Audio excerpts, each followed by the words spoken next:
So this is something a lot of people are extremely confused about. And I get this question quite often, especially with back exercises. A lot of people are worried that they're not stimulating or fatiguing the posterior muscles such as the latissimus, rear delts, rhomboids, trapezius, etc. with their pulling movements. And they're worried about this because they're feeling their forearms and their biceps burn out first. Now, there's a reason for this. The reason is, it's very simple. There are more sensory nerves in your forearms, in your biceps, shoulders, and especially in your quadriceps, mostly due to the femoral nerve that runs beneath the quadricep muscles, which results in a lot more sensory nerves in those areas. That's why they burn much more. On the pulling movements, your forearms and your biceps may burn like crazy, especially in the beginning.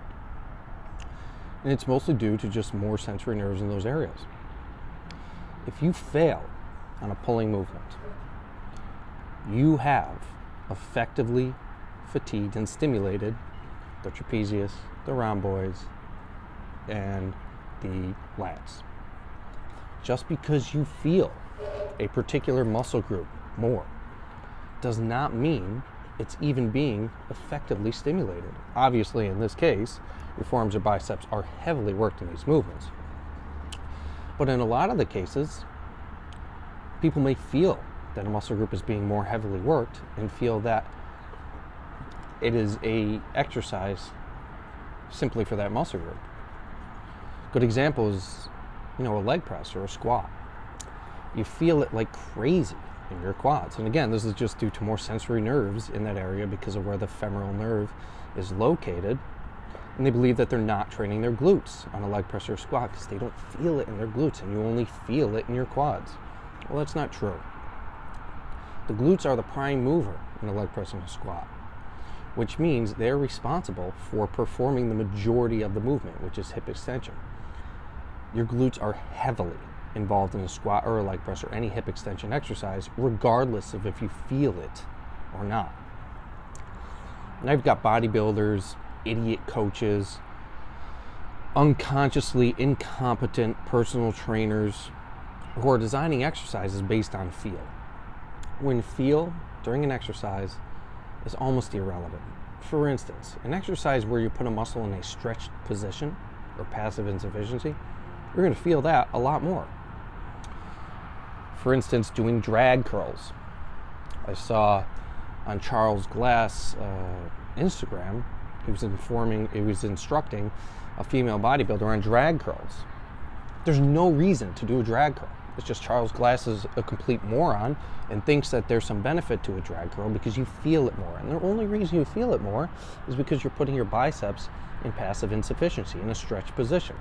Ideally, you don't want to work any muscle in a stretched position. Another example is a lunge. You may feel it in your glutes more in a lunge, and it's simply because you're putting your hamstrings in passive insufficiency during it. And also because your pelvic bone is grinding against your glute muscle because of the position ring. Doesn't mean it's more effective glute exercise. Feeling can be extremely deceiving. So, as long as you are doing the movement properly and reaching failure, the prime movers and all the muscles involved in that movement are going to be effectively stimulated. You don't need to do all this bodybuilder moron nonsense. Changing angles, working muscles in a stretched position, working them in a more contracted position to get them to respond better simply because you feel them there more. No, this is nonsense. This is just people who don't understand biomechanics and physiology. So, in a nutshell, if you're doing your pulling movements and you're feeling that your biceps and forearms are giving out early, just don't do anything different. Don't add straps or wrist wraps. A lot of the times this is only a phenomenon with beginners who are very deconditioned. Over time, you will notice that it will kind of dissipate, but you will notice on pulling movements that your biceps become extremely fatigued. And just because you feel the biceps does not mean the lats, the rear delts, the rhomboids, and the trapezius are not being worked. All right. Just released my high intensity training home workout course.